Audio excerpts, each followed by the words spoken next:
کریں کس سے منصفی چاہیں. تو اگر وہی ماحول لانا ہے آپ نے تو ٹھیک ہے، پھر آپ ہماری کرسیوں پر بھی آپ ہی بیٹھ جائیں. انتظامیہ بھی آپ ہیں، عدلیہ بھی آپ ہیں، مقننہ بھی آپ ہیں، جو چاہے آپ کا کس اس طرح نے دیکھتے ہیں کرشمہ آپ ساز کرے. جو ارتداد احسن صاحب ہیں وہ اپنے کلائنٹ کا دفاع کرنے میں کامیاب ہو جائیں گے؟ میرا خیال ہے دفاع کرنے کے بجائے انہوں نے ان کا کلائنٹ جس کا دفاع کرنے کے لیے اپنے آپ کو قربانی کا بکرا بنا رہا ہے، میرا خیال ہے یہ اب اس کے گلے میں بھی پھندا ڈالنے کی اب نوبت آ گئی ہے. اور کل کی ہیرنگ میں یہ ایک دو باتیں سامنے آئی بھی ہے کہ یہ بات صرف پرائم منسٹر تک نہیں رہے گی. جب یہ طے ہو جائے گا کہ خط لکھنا ہے، اور خط لکھنا ہے ہر صورت میں، اور اعتزاز صاحب نے تو کس صدر کے خلاف زرداری لکھنا ہے صاحب کا بھی ذکر کر دیا، جی پھر چیف جسٹس صاحب نے اس پر بھی ریمارکس دیے. جی ظاہر ہے ظاہر. اب خط کس کے خلاف لکھنا ہے یہ ازر من الشمس ہے سب کے لیے، ٹھیک ہے. اصل میں جو ایکیوزڈ ہے، اب اس میں یہ سمجھ سے باہر بات، یہ ایک بار بار یہ لاجک پیش کرتے ہیں کہ وہاں آپ اگر خط لکھ بھی دیا جائے تو کوئی کاروائی نہیں ہوگی، وہاں وہ کیسز ختم ہو چکے ہیں سوئس کورٹس میں. تو اگر یہی صورتحال ہے تو پھر تو آپ کے لیے بہت اچھی بات ہے. آپ اوبے کریں سپریم کورٹ کا آرڈر، خط لکھ دیں، وہاں تو کاروائی کوئی ہونی نہیں، آپ بھی سرخرو ہو جائیں گے. اگر یہ اوائڈ کر رہے ہیں تو پیچھے کچھ ہے، کوئی بات ہے، تو کچھ تو ہے جس کی پردہ داری ہے. اس لیے یہ معاملے اتنے آسان نہیں ہیں. یہ اگر انہوں نے الٹ پلٹ کا ارادہ کیا ہوا ہے، سب کچھ تہس نہس کرنے کی ٹھانی ہوئی ہے، تو اس میں سب سے پہلے ان کے اقتدار کے پاؤں کے نیچے سے کلین سرکے گا. اس کے بعد یہ سسٹم لیکن پرائم منسٹر آف پاکستان تو یہ فرما رہے ہیں کہ فوج ہمارے ساتھ ہے. کون فرما رہے ہیں؟ پرائم منسٹر آف پاکستان کا یہ بیان ہے کہ فوج ہمارے ساتھ. یہ خوش فہمی ہوتی ہے نا. ابھی کل میں کسی صاحب کا تبصرہ سن رہا تھا کہ شاید فوج کے ساتھ انہوں نے بنا لیے اور عدلیہ کے ساتھ ابھی نہیں بنا پائے. یعنی ایک یہ امیج، ایک تاثر کریٹ کرنے کی کوشش کی جا رہی ہے کہ اگر کوئی خرابیاں ہیں اس سسٹم میں تو اس میں سب شریک ہے، سب حصے دار ہیں. بالکل صحیح صاحب، ہم بھی منتظر ہیں کہ کیا فیصلہ آتا ہے اس نظر ثانی اپیل کا بھی. اگلی خبر جو کہ انتہائی اہمیت کی حامل بھی ہے ناظرین، بلوچستان کے حوالے سے پاکستان میں تو تشویش تھی، لیکن اب ہماری تشویش میں اور اضافہ ہو گیا چونکہ امریکہ میں بھی امریکی کانگریس میں بلوچستان کے حوالے سے بحث ہوئی ہے اور یہ انتہائی تشویشناک صورتحال ہے. بلوچ آزادی چاہتے ہیں، فوجی کارروائیاں بند کی جائیں. ارکان امریکی کانگریس کمیٹی. بلوچستان میں پنجابیوں کی ٹارگٹ کلنگ کی جا رہی ہے. کرسٹن فیئر. 4000 افراد لاپتہ ہے. Ralph Peter's. کشمیریوں کو بھی حق خود ارادیت ملنا چاہیے. یہ امریکی کانگریس کمیٹی کے جو اراکین ہیں ان کے بیانات ہیں. دوسری جانب ایک اور خبر بلوچستان سے حوالے سے یہ ہے کہ ارکان سینٹ نے شدید احتجاج بھی کیا ہے. کانگریس کمیٹی میں صوبے کے معاملات پر بحث کے خلاف شدید رد عمل. بلوچستان کی صورتحال ہمارا داخلی معاملہ ہے، امریکی مداخلت برداشت نہیں کریں گے. ارکان سینٹ. خود مختاری پر حملے کی اجازت نہیں دی جا سکتی. پاکستانی پارلیمنٹ وال اسٹریٹ پر احتجاج کا نوٹس لیتے ہوئے اس پر اپنا اجلاس.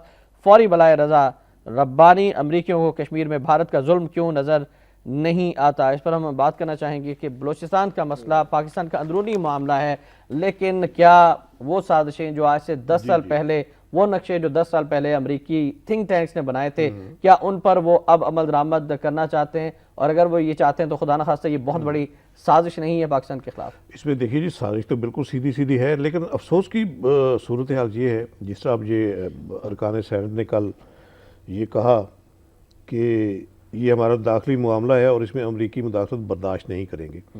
یہی اصل میں بات ہے کہ ہم بات کر جاتے ہیں، دعوے کر لیتے ہیں کہ ہم یہ نہیں ہونے دیں گے، وہ نہیں ہونے دیں گے، عمل کچھ نہیں کرتے. اگر ہم نے جس طرح ایک عزم کیا تھا، فیصلہ کیا تھا یہ ڈرون کے اگینسٹ کہ اب کوئی ڈرون برداشت نہیں کریں گے اور جو ڈرون آئے گا حملے کی نیت سے اسے مار گرایا جائے گا، اگر اس فیصلے پہ عمل کر لیا جاتا تو یہاں تک نوبت نہ آتی. صحیح. اب ظاہر ہے اس میں امریکہ کو بھی پتہ ہے کہ انہوں نے گیدڑ ببکیاں لگانی ہیں، کرنا کچھ نہیں ہے، تو اس لیے ان کے حوصلے بلند ہوتے ہیں. تو وہ ان کو جو پتہ ہے چاہتے کہ ہیں ہمارے ہی لوگ بیٹھے ہوئے ہیں، اس جی لیے ظاہر وہ ہے، کوئی ظاہر ہے ایسا اس مسئلہ میں نہیں ہے. ویکیلیکس نے انکشاف کر اور چکی ہے. اس میں دیکھیں جی، یہ بلوچستان کے معاملے میں سب سے زیادہ جو افسوسناک صورتحال ہے نا، یہ کانگریس کمیٹی کی جو میٹنگ ہوئی، یہ بلائی ہی بلوچستان کے ایشو پہ گئی تھی، لیکن اس کے ساتھ پھر ڈسکس ہوا انڈیا کا رول. یعنی انڈیا کو انہوں نے خطے کا رہنما بنانے کی، اس کو علاقے کی تھانے داری دینے کی بات کی. جو ان کی کہ پہلے وہ- سے خواہش ہے. جی اور اور دیکھیں سینیٹر نا، جان کیری نے بھی اس میں- اسی حوالے سے جی، بیان اسی دیا حوالے میں- اور لوگر نے وہ بھی اسی حوالے سے بیان دیا. اسی اجلاس میں تھا سینیٹر جان کیری، تو اس اجلاس کی صدارت کر رہا تھا نا کہ وہ اس خارجہ امور کمیٹی کا چیئرمین ہے. جی ہاں. تو اس اجلاس کے دوران ہی انہوں نے جو ریمارکس پاس کیے انڈیا کے حوالے سے. اب اس میں دیکھیے کہ سب سے زیادہ انٹریگ جو ہے بلوچستان میں، جو حالات خراب ہوئے ہیں، آزادی کی جو نام نہاد تحریکیں وہاں چل رہی ہیں، وہ انڈین ایجنسی جو راہ ہے اس کی فنڈڈ کے ساتھ اس کی سرپرستی میں ہو رہی ہے سارا معاملہ. تو یہ کڑیاں آپ دیکھیں نا آپس میں ملتی ہے. اور صحیح صاحب آپ نہیں سمجھتے، اب کھل کر یہ بات سامنے آ گئی کہ ناپاک اتحاد ثلاثہ جس میں بھارت، امریکہ اور اسرائیل شامل ہیں، وہ نہیں چاہتے کہ بلوچستان میں امن ہو، اور وہ بلوچستان میں حالات خراب کرنا چاہتے ہیں. اور پھر ان کی یہ بھی پلاننگ ہو سکتی ہے کہ یہاں پر اقوام متحدہ کی فوجیں اتارے جائیں مستقبل قریب میں، حالات کو اس نہج کے ڈکلیئر کر دیں. دیکھیے ناپاک کی طرح ہم اس کو شیطانی اتحاد ثلاثہ کہتے ہیں، امریکہ، انڈیا، اسرائیل مل کے جو. تو ان کے عزائم تو پہلے دن سے ہماری سالمیت کے خلاف ہے. یہ ہمارے حکمران ان کا فرنٹ لائن اتحادی کلیم کرتے ہیں اپنے آپ کو، لیکن در حقیقت یہ دونوں ہمارے بدترین دشمن ہیں، امریکہ اور انڈیا. ان دونوں کا گٹھ جوڑ جو ہے وہ ہماری سالمیت کے خلاف ہے. لیکن صحیح صاحب سوال یہ ہے کہ ہمارے حکمرانوں نے اپنے بلوچستان کی حفاظت کے لیے اب تک کیا اقدامات کیے ہیں؟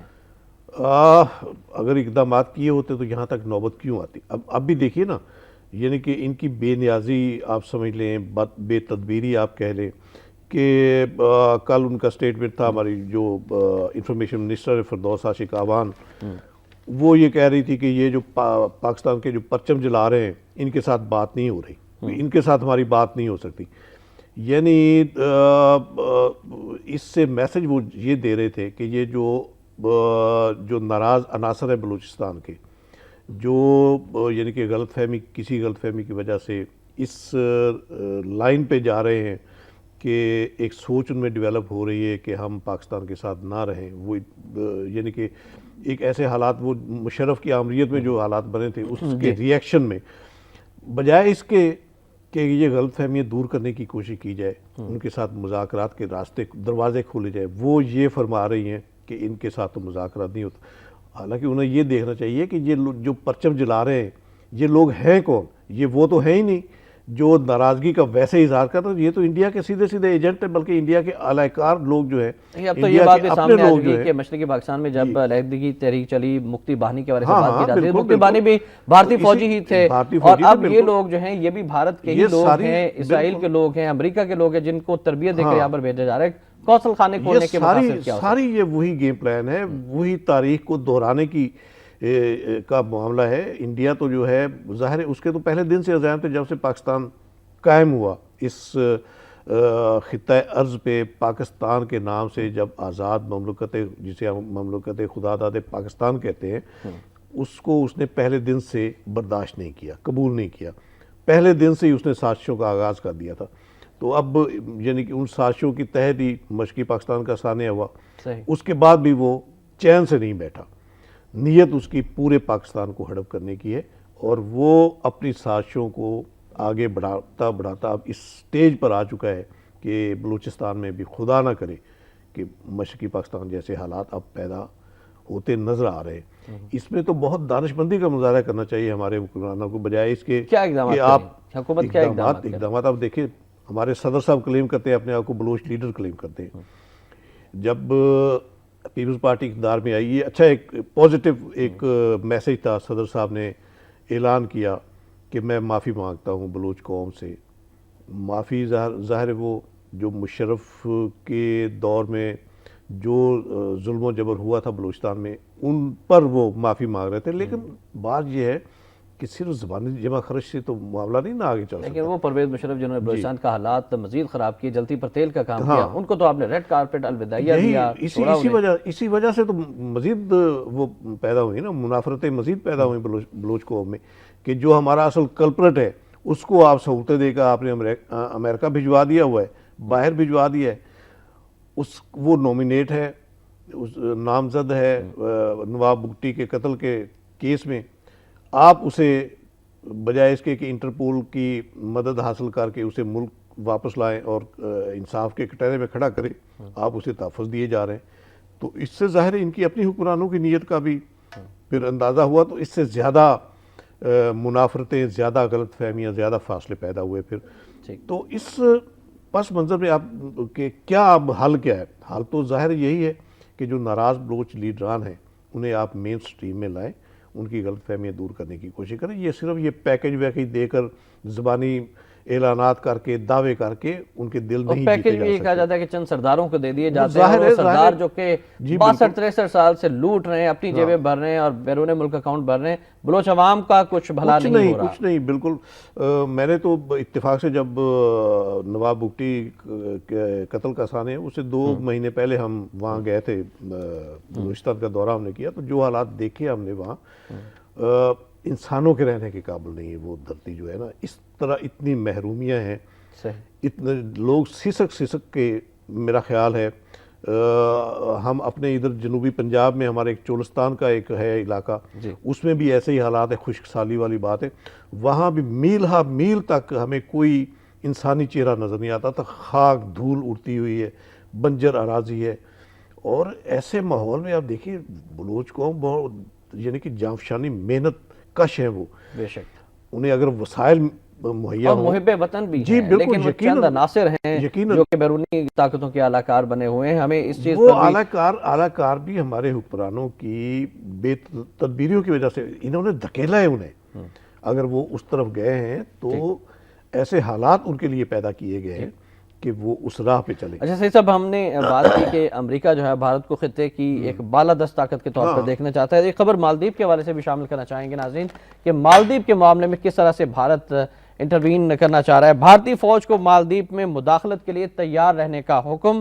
سابق صدر وزیر دفاع کے وارنٹ گرفتاری. سیاسی بحران پر بات چیت کے لیے دولت مشترکہ کا وفد مالے پہنچ گیا. اس پر ہم بات کرنا چاہیں گے کہ مالدیپ، بھوٹان اور یہ سارک کے جو ممالک ہیں، اب مالدیپ میں حالات خراب ہوئے، بھارتی فوج کو تیار رہنے کا حکم دے دیا گیا.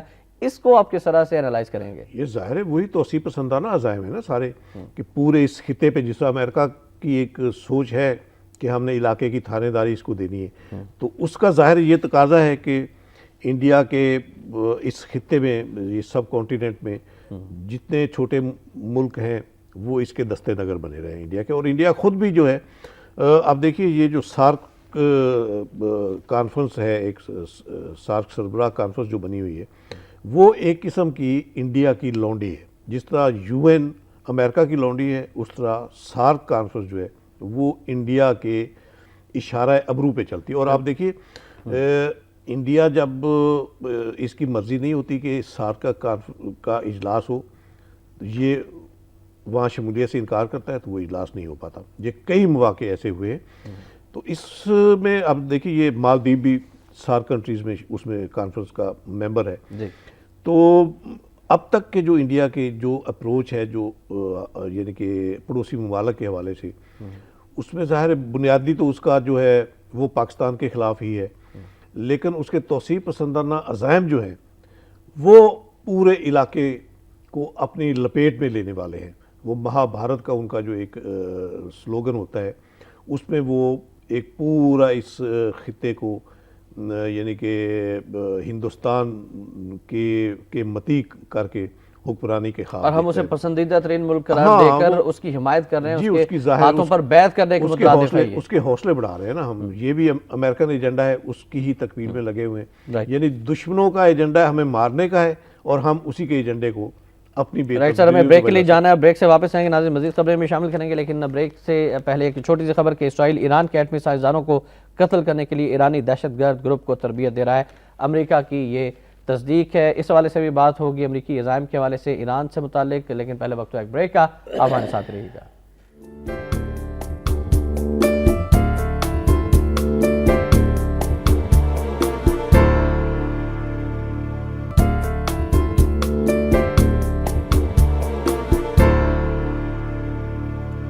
ویب ٹوڈے میں ایک بار پھر آپ کو خوش آمدید کہیں گے ناظرین. ہمارا نمبر ہے 363076111. I repeat 363076111. کال کیجئے. سعید آصف صاحب تشریف فرمائیں، ان سے آپ بات بھی کر سکتے ہیں، اور جو خبریں ہم نے ڈسکس کی ہیں ان پر آپ رائے بھی لے سکتے ہیں سعید صاحب کی.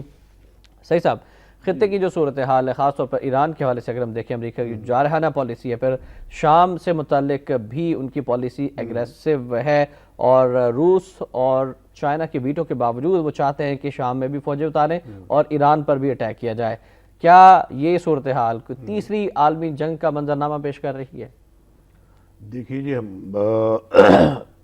ہمیں تو یقین ہے پورا کہ اگر تیسری جنگ ہونی ہے تو وہ روایتی جنگ نہیں ہوگی جیسے پہلے 2 جنگیں ہوئی ہیں، یہ ایٹمی جنگ ہوگی. صحیح. اور ایٹمی جنگ میں زیادہ طول نہیں ہوگا، پھر یہ منٹوں کی بات ہوگی، لمحوں کی بات ہوگی، ایٹم بم چلنے کی بات ہوگی، اس کے بعد تباہی. میں تو اس کو سمجھتا ہوں کہ یہ شاید یہی قیامت کا منظر ہوگا. جو نشانیاں قیامت کی ہیں، جس طرح وہ بتایا جاتا ہے کہ قیامت میں کس طرح پہاڑ روئی کے گالوں کی طرح اڑتے نظر آئیں گے، تو جب ایٹم بم چلے گا تو یہ وہی منظر ہوتا ہے سارا. صحیح. اور میں نہیں سمجھتا کہ اب جس طرح جتنے ایٹم بم موجود ہیں اس دنیا کے ہر کونے میں ایٹم بم موجود ہے، صحیح. کسی ایک جگہ پہ ایٹم بم چلے گا تو پھر سارے چل جائیں گے، اور سب سے زیادہ امریکہ اور اسرائیل کے پاس اس کرۂ ارض پہ پھر کچھ نہیں بچے گا. اس لیے انہیں جو عزائم رکھتے ہیں، اپنے توسیع پسندانہ عزائم رکھتے ہیں، انہیں اس تباہی کو سامنے رکھ کر اپنے عزائم کا اظہار کرنا چاہیے. رائٹ سر، بالکل صحیح فرمایا. کچھ کالرز آپ کے جیسے ہم شامل کرنا چاہیں گے. پہلے کالر ہیں عبدالرزاق صاحب. السلام علیکم.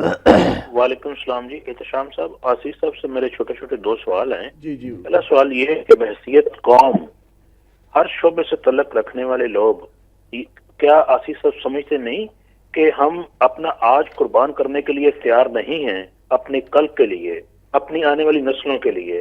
دوسرا سوال میرا یہ ہے کہ حالیہ جو ڈرون حملے ہو رہے ہیں، اس سے یہ چیز ثابت نہیں ہو رہی کہ حکومت اور ہماری فوج کے سپہ سالاروں کا ایجنڈا ایک ہی ہے، یہ پاکستانی قوم کو بیوقوف بنایا جا رہا ہے صرف اس لیے کہ اس ایجنڈے کی تکمیل کی. ٹھیک، thank you very much Abdul Razzaq صاحب. مسز جاوید صاحبہ کی کال بھی شامل کرتے ہیں، پھر ڈرون ٹریکس کے حوالے سے بات کریں گے. جی السلام علیکم مسز جاوید صاحب. السلام علیکم احتشام بھائی اور جاوید سعید آصف بھائی. میں آپ لوگوں کو سلام دوں گی. پہلے تو پھر میں یہ کہوں گی کہ جو شام کے سلسلے میں رشیا اور چائنا نے ویٹو کیا، یہ بہت اچھا کیا. اس طرح امریکہ کی اسٹرینتھ کم ہوگی. کہ اس دن بھی ٹی وی چینل پہ پروگرام ہو رہا تھا کہ چائنا کو اور رشیا کو اب انٹرنیشنل لیول پہ ملکوں کی پالیٹکس میں اپنا جو ہے رول ادا کرنا چاہیے. پاور استعمال. جاوید صاحب اس پر بات کرتے ہیں. ڈرون اٹیکس میدان شاہ میں 24 گھنٹے میں دوسرا ڈرون اٹیکس بھی ہوا. دعویٰ یہ کیا گیا کہ القاعدہ کے رہنما ماریں گے. آپ کس طرح سے دیکھتے ہیں ڈرون حملے، پاک فوج اور سیاسی قیادت؟ اس میں دیکھیے جی، یہ تو اب سیدھی بات یعنی کہ سامنے آ رہی کھل کے، جس طرح ڈرون اٹیکس کا سلسلہ دوبارہ شروع ہوا ہے. اب کل اس نے کلیم کیا ہے یعنی کہ یہ بھی ہمارے حکمرانوں کے منہ پر، میں تو کہتا ہوں یہ کالک ہے، جو امریکن امبیسڈر نے کل علل اعلان یہ کہا ہے کہ نیٹو کی سپلائی فضائی راستے سے جا رہی ہے. تو اس سے صاف ظاہر ہے کہ انہوں نے اندر خانے مکمکا کر لیا ہوا ہے امریکہ کے ساتھ، اور اس کی روشنی میں ہی یہ ڈرون اٹیکس کا جو دوبارہ سلسلہ شروع ہوا، اس بارے میں بھی امریکہ کی طرف سے ہی تصدیق کی گئی تھی کہ یہ دوبارہ جو اب نظر ثانی ہوئی ہے تعلقات سوکال، جس طرح کہا گیا کہ ہم بڑی اپنے قومی مفادات کو سامنے رکھ کے نظر ثانی کر رہے ہیں. مسلح افواج سے امید نہ رکھیں کہ وہ ڈرون گرائیں گے. میں مسلح افواج کے حوالے سے بھی ابھی ایک ہمارے کالر نے بھی تشویش کا اظہار کیا کہ یہ دونوں ایک ہی ہیں، حکومت اور افواج پاکستان. تو اس میں میرا خیال ہے پہلے تاثر یہ تھا. اب سلالہ چیک پوسٹوں پر حملوں کے بعد جو یعنی کہ ایک یو ٹرن، میں تو اس کو کہتا ہوں اب یعنی کہ جو پہلے والی پالیسیاں تھیں، ایک اچھے یعنی کہ فرم سٹینڈ لیا جب افواج پاکستان نے، جس پر ہمارے حکمران بھی مجبور ہوئے پھر نظر ثانی کرنے پر. لیکن بات یہ ہے کہ ظاہر ہے جہاں ملک کی سالمیت کا معاملہ ہو، سرحدوں کی حفاظت کا سوال ہو، تو اس میں میں تو بار بار یہی عرض کیا کرتا ہوں کہ اس میں پھر بنیادی ذمہ داری افواج پاکستان کی ہی بنتی ہے. انہوں نے ہی طے کرنا ہے کہ انہوں نے ملک کی حفاظت کے تقاضے کیسے نبھانے ہیں، حکمرانوں کے آرڈر کی تعمیل کرنی ہے، ان کے احکام کا انتظار کرنا ہے، یا از خود انیشیٹو لے کر کوئی کارروائی کرنی ہے. منٹر صاحب کہتے ہیں کہ پاکستان کی ایئر سپیس ہم یوز کر سکتے ہیں اور کر بھی رہے ہیں سپلائی لائن کے لیے، چاہے نیٹو سپلائی بند کر دیں، کوئی مسئلہ نہیں. اس پر آپ کیا کہیں گے؟ اس میں میں یہی عرض کر رہا ہوں نا کہ یہ ہماری ہزیمتوں کی داستانوں میں ایک نئی داستان ہے. اگر انہوں نے ان کے ساتھ ایسی انڈرسٹینڈنگ کر لی ہے، یعنی کہ زمینی ایک دکھاوے کے طور پہ زمینی راستے سے رسد بند کی اور فضائی راستے سے شروع کر دی، تو اس سے بڑی منافقت اور کوئی نہیں ہو سکتی نا. تو ظاہر ہے اس سہولت کی وجہ سے ہی یہ دوبارہ ڈرون اٹیک شروع ہوئے اور جس بے دردی کے ساتھ وہ اب تو روزانہ کی حساب سے وہ ڈرون اٹیکس کر رہے ہیں نا، تو اس میں آپ دیکھیے یہ ہمارے لیے تو یعنی کہ یہ انسانیت کے خلاف جو جرائم کے زمرے میں آتے ہیں، یہ کسی دوسرے ملک میں جا کے اس کے سالمیت کو رون کر اس کی تقدس کو پامال کرتے ہوئے آپ اس کی دھرتی کو اجاڑتے ہیں۔ بالکل صحیح، اور عوام یہ سوال پوچھنے میں بالکل حق بجانب ہے کہ ہماری مسلح افواج کہاں ہیں، پارلیمنٹ کی قراردادیں کہاں ہیں، ایئر فورس کہاں پر ہے، جن کے پاس اتنا سرمایہ اور ملک کا بجٹ کا سب سے زیادہ حصہ جاتا ہے، وہ ایک ڈرون گرانے میں کیوں اب تک کامیاب نہیں ہو سکے ہیں؟ عمیر صاحب کی کال شامل کرنا چاہیں گے راولپنڈی سے۔ السلام علیکم جی۔ وعلیکم السلام شام بھائی، میرا بھی السلام علیکم۔ میری بات ذرا سنیے گا، میں یہ کہتا ہوں کہ یہ جو ہماری گورنمنٹ ہے اس کے جو کرتوت ہیں کسی سے بھی چھپے ڈکے نہیں۔ ان کے اتحادی ANP ہو گیا، اس کی لٹ مار ریلوے کو دیکھ لیں، MQM کا قتل عام دیکھ لیں، کاف لیگ کے کرتوت دیکھ لیں۔ میں کہتا ہوں کچن میں بیٹھے ہوئے نواز شریف صاحب کیوں نہیں بول رہے؟ وہ کیوں کبھی 18ویں ترمیم کبھی 20ویں ترمیم؟ یہ جو عمران خان صاحب ہیں ابھی چارٹر طیاروں میں گھومنا شروع کر دیا، آگے ان کا کیا ہوگا یہ کیوں نہیں بول رہا ہے؟ ڈرون اٹیک ہو رہے ہیں، مسلسل ہو رہے ہیں، وہ فوج کا ہمارا سپاہ سالار کیوں بزدل بن گیا؟ ہمیں فوج کے بارے میں بولنا چاہیے، میری فوج بہت پیاری ہے، میں سپاہ سالار کی بات کر رہا ہوں، وہ کیوں بزدل بن کے بیٹھا ہوا ہے؟ کیوں نہیں گراتا ڈرون؟ کیا پاکستانی کی جان نہیں ہے؟ اس کی جان کی کوئی قیمت نہیں؟ بلوچستان میں مرنے والے جتنے پاکستانی ہیں ان کی حفاظت کون کرے گا؟ اگر یہ نہیں کر سکتے تو استعفیٰ دے دے۔ تھینک یو ویری مچ جی۔ نجیب صاحب بھی لاہور سے، السلام علیکم نجیب صاحب۔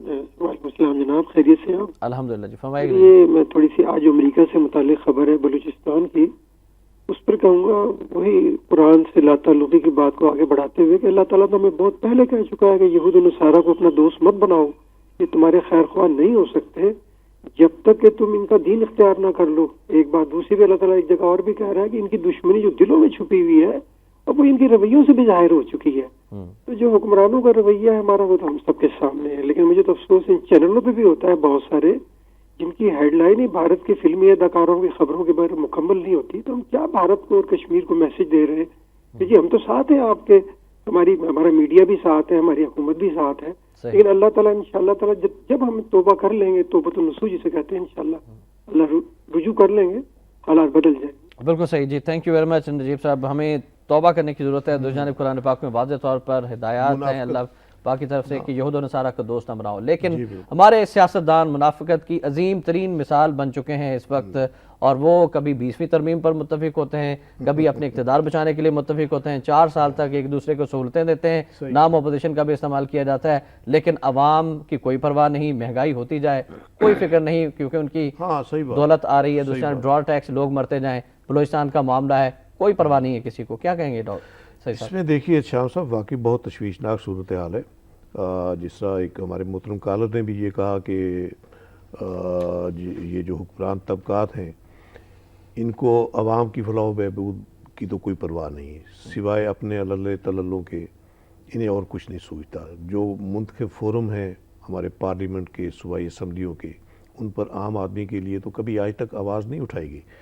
اگر آواز اٹھتی ہے تو ان کی اپنی مراد کی، اپنے حقوق کی، اپنی سہولتوں کی، تو اس میں ظاہر ہے عوام تو دیکھ رہے ہیں، حکمرانوں کے کرتوت بھی دیکھ رہے ہیں، اور میں تو یہ کہتا ہوں یہ جو حکمران اتحاد ہے یہ بھی ایک قسم کا شیطانی اتحاد ثلاثہ ہے، جو 3 جماعتیں ہیں، یہ عوام کے خلاف شیطانی اتحاد ثلاثہ ہے، ملک کے مفادات کے خلاف یہ ہے کہ انہیں سوائے اپنے مفادات کے اور کسی سے کوئی سروکار نہیں، کوئی غرض نہیں انہیں۔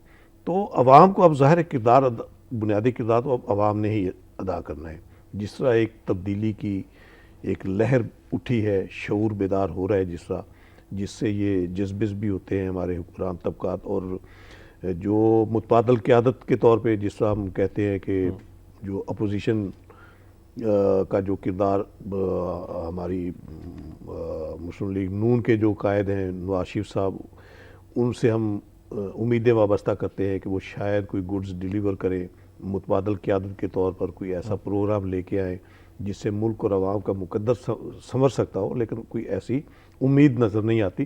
اب بھی دیکھیے یہ جو 20ویں آئینی ترمیم کے حوالے سے جو معاملہ چل رہا ہے، اس میں بھی سوائے یعنی ان کے مفادات کے تو اور کوئی بات نہیں، اس میں عوام کے فائدے کی تو کوئی بات نہیں۔ 20ویں آئینی ترمیم، میں ٹھیک ہے، یہ ایک آئینی تقاضا ہے. سپریم کورٹ نے جو ایجیٹیٹ کیا تو جو ایک یعنی کہ کمی تھی اس میں الیکشن کمیشن کی تشکیل کے حوالے سے، اس کے بعد پھر جو ضمنی انتخابات ہوئے، جو یعنی کہ بے ضابطگیوں کی موجودگی میں جو ضمنی انتخابات ہوئے ان کو لیگلائز کرنے کے لیے، لیکن یہ ظاہر ہے یہ تو ان کے اپنے مفادات کی بات ہے نا. بالکل صحیح. اس میں عوام کا تو کوئی سروکار نہیں. اگر کسی کوئی ڈی سیٹ ہوتا ہے، کوئی خود غرض ممبر جس نے اپنے حلقے سے ووٹ لینے کے بعد اسے فراموش کر دیا ہوا، اگر وہ ڈی سیٹ ہو جاتا ہے تو میرے خیال ہے اس حلقے کے عوام کے لیے تو طمانینت کا باعث بنے گا. کتنی ہی شرم کی بات ہے، افسوس کی بات ہے. یہ کہا جاتا ہے کہ پارلیمنٹ سپریم ہے، لیکن اسی پارلیمنٹ میں سب سے زیادہ جعلی ڈگری لینے والے لوگ بیٹھے ہوئے ہیں. ہاں صحیح بات ہے، انتہائی شرم کا مقام ہے. اور اب بھی کہا جاتا ہے کہ پارلیمنٹ، میں وہی عرض کر رہا ہوں نا کہ اس یعنی کہ سسٹم کو بچانے کے نام کے یہ ڈھکوسلا ایک جو میاں صاحب نے اختیار کیا ہوا ہے کہ ہم نے سسٹم کو بچانا ہے، اسے گرنے نہیں دینا، اس کے نام پہ یہ جو کرپٹ حکمرانوں کو بار بار سہارا دیتے ہیں. اور یہ بھی اب یہ جو ایفرٹ ہے نا 20ویں آئینی ترمیم والی، یہ بھی انہی کرپٹ حکمرانوں کو بچانے والی بالکل صحیح ہے. وہ خبر بھی شامل کرنا چاہوں گا، پھر کالم کی جانب بڑھیں گے کہ ناظرین، نگران حکومت سربراہ کے لیے وزیراعظم اور اپوزیشن لیڈر اتفاق رائے سے نام تجویز کریں گے. 20ویں ترمیم پر حکومت اپوزیشن مذاکرات کامیاب، دونوں میں اتفاق رائے نہ ہوا تو 6 ارکان پر مشتمل کمیٹی کا فیصلہ حتمی ہوگا. ذرائع معاملے کی حتمی منظوری وفاقی کابینہ دے گی اور متحدہ نے کثیر الجماعتی کمیٹی کی تجویز دے دی. تحفظات دور کرنے کے لیے خورشید شاہ کا اسفندیار اور فاروق ستار سے رابطہ، اس کے علاوہ کاف لیگ سے بھی رابطے کیے گئے ہیں. ناظرین، مزید ہم گفتگو اس پر کریں گے آگے چل کے، لیکن اب بڑھتے ہیں آج کے نوائے وقت کالم کی جانب.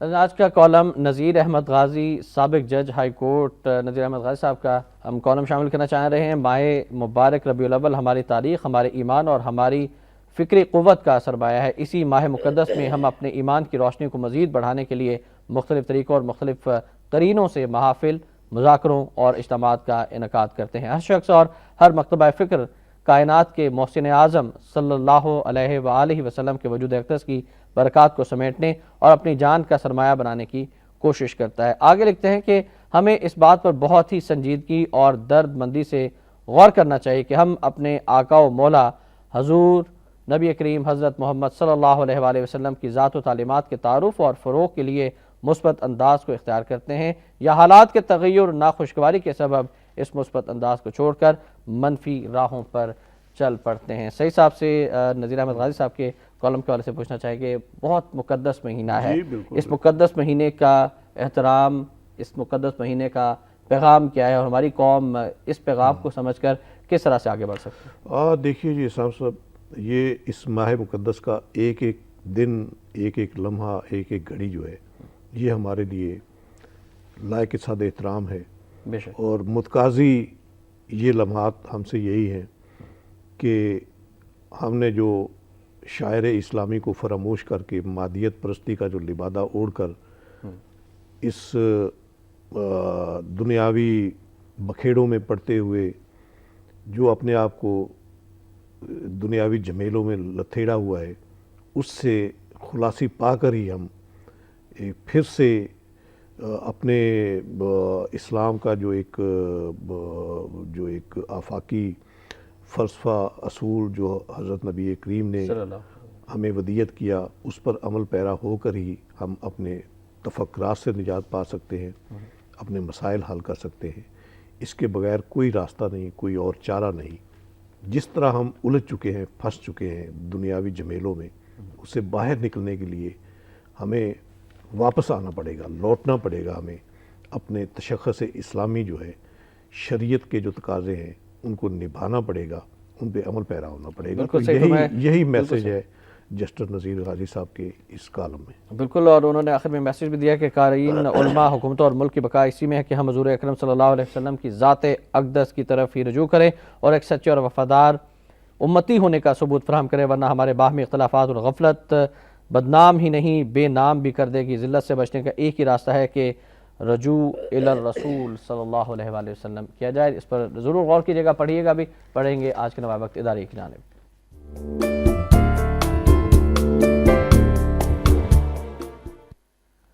ناظرین آج کا اداریہ بھی بلوچستان کے حالات کے حوالے سے ہے۔ امریکی سینٹ کمیٹی کا بلوچستان پر اجلاس اور بھارت کو علاقائی تھانے دار بنانے کا عندیہ۔ حکمران امریکہ بھارت کو مشترکہ دشمن قرار دے کر دفاعی حکمت عملی طے کریں۔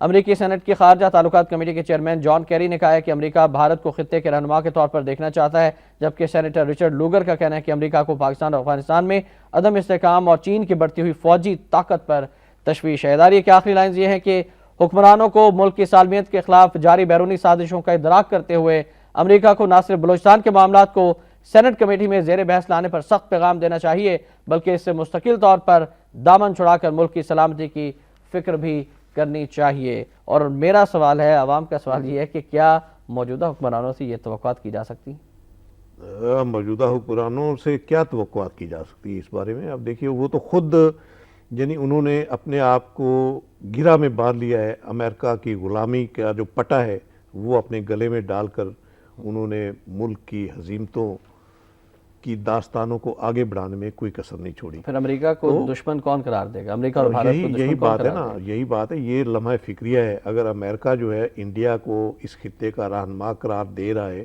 اس کی سرپرستی کر رہا ہے، اور وہ انڈیا جس کے ہمیں ہڑپ کرنے کے عزائم ہے، اگر وہ امریکہ کا رہنما ہے تو امریکہ ہمارا کیا ہے؟ پھر ہم اس کے فرنٹ لائن اتحادی کا کردار ادا کر کے کیا اپنے آپ کو ختم کرنے کے لیے یہ کردار ہم نے قبول کیا؟ تو یہ واقعی لمحہ فکریہ ہے، اس وقت یہ سوچنے والی بات ہے کہ اگر امریکہ انڈیا کی سرپرستی کر رہا ہے تو وہ در حقیقت ہماری سالمیت کے خلاف اس کی سرپرستی کر رہا ہے، کیونکہ انڈیا کا تو بنیادی مقصد ہی ہماری سلامتی کو ختم کرنے کا ہے۔ تو یہ میرا خیال ہے یہی وقت ہے، ہمارے حکمران سوچیں، عسکری قیادتیں بھی سوچیں، یہ لمحہ فکریہ ہے، اور عوام بھی سوچے کہ آئندہ امریکہ کی جاروں کو اسمبلیوں تک نہیں پہنچانا ہے، ملک کے غداروں کو اسمبلیوں تک نہیں پہنچانا ہے، بالکل اور اب ہر ایک کی ذمہ داری کرنا ہوگا اپنے ہر ایک کی ذمہ داری اسے ادا کرنا ہوگی اب، ورنہ نجات کی کوئی راہ نہیں، کوئی سبیل نہیں۔ بہت شکریہ سعید آصف صاحب، اب تشریف لائے، بہت عام موضوعات پر گفتگو سر، تھینک یو ویری مچ۔ ناظرین آخر میں فرمان قائد اعظم رحمۃ اللہ علیہ شامل کرنا چاہیں گے۔ جلسہ عام حیدرآباد دکن 11 جولائی سن 1946 کو قائد اعظم نے فرمایا تھا کہ اگر ہم قرآن مجید کو اپنا آخری اور قطعی رہبر بنا کر شیوائے صبر و رضا پر کاربند ہوں اور اس ارشاد خداوندی کو کبھی فراموش نہ کریں کہ تمام مسلمان بھائی بھائی ہیں، تو ہمیں دنیا کی کوئی ایک طاقت یا کئی طاقتیں مل کر بھی مغلوب نہیں کر سکتی۔ ہم فتح یاب ہوں گے اسی طرح جس طرح مٹھی بھر مسلمانوں نے ایران اور روم کی سلطنتوں کے تختے الٹ دیے تھے۔ اس پر بھی ضرور غور کیجیے گا ناظرین، ہمیں آج متحد ہونے کی بہت ضرورت ہے۔ شام الرحمان کو نوائے وقت ٹوڈے سے اجازت دیجیے، اللہ حافظ۔